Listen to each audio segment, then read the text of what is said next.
Thank you so much for joining me, Sam. So I guess, when somebody's doing their first ever resume, what should they include? So for a first-time resume, it's very important that you would speak to the employer. So a lot of people in their first-time resume, they'd have different targets. For example, high school students might have a passion for customer service, or they might have a passion to work in a warehouse doing physical labor. So it's very important for them to demonstrate that experience set and skill set that speak to the employer and make them really marketable in the job market.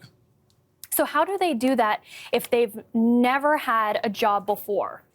For sure, yeah. So I get asked that question a lot, and to be honest, it's not an easy answer because a lot of first timers don't have that experience. Right. So for them, they have to dive in and look at their volunteering, their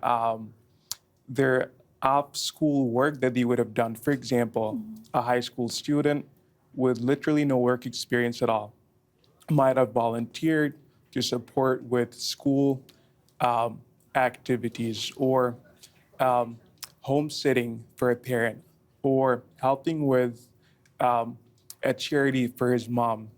All of those skill sets can be demonstrated on their resume to make sure that they're really selling themselves and focusing on their community involvement, volunteering, and so forth. So this is a time when, say, a soft skill would be an appropriate thing to put on a resume. Correct, yes. And all depending, again, on their branding. For example, if their target is customer service, they have to demonstrate their soft skills in customer service. That includes communications, teamwork, and have passion for helping people. So then what about, say you've graduated college, what should they be including on their resume? I guess it's not a first resume anymore, but it kind of is a first in their chosen industry. Correct. So for college graduates and university graduates, it's different. For them, they have to demonstrate their educational exposure. So they might have been involved in academic highlights, hands-on college experience, and so forth. A simple example would be, I get a lot of engineering students who would have a passion for 3D modeling, and they want to target those positions. In their university years, they would have done tons of capstone projects, design projects, and so forth. And that's what they need to demonstrate. So when you're writing a resume after you've graduated university, college, should you be getting rid of those soft skills that you maybe once had on your resume? To an extent, yes. So once you graduate college, your shift focuses from your soft skills to your core skills, what you can offer.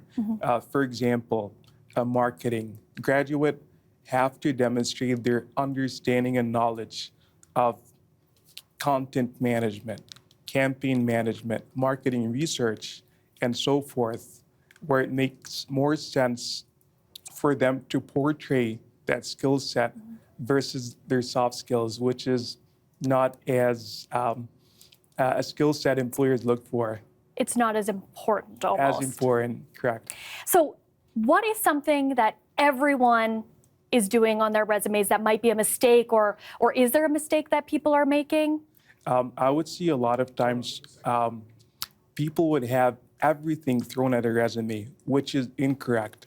You would have to first identify what the employers look for. What's your main branding that you can sell?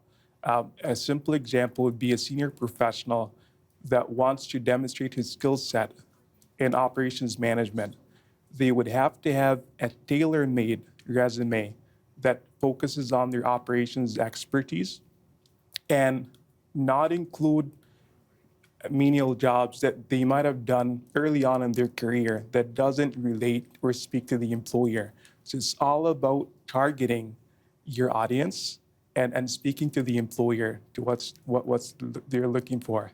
So it's almost like that one-size-fits-all approach that doesn't work. Correct. Yes. Well, thank you so much for this, Sam. I feel like we definitely learned a lot, not even just for first-time resumes, but for everybody. Thank you. I appreciate it. Thank you for having me on.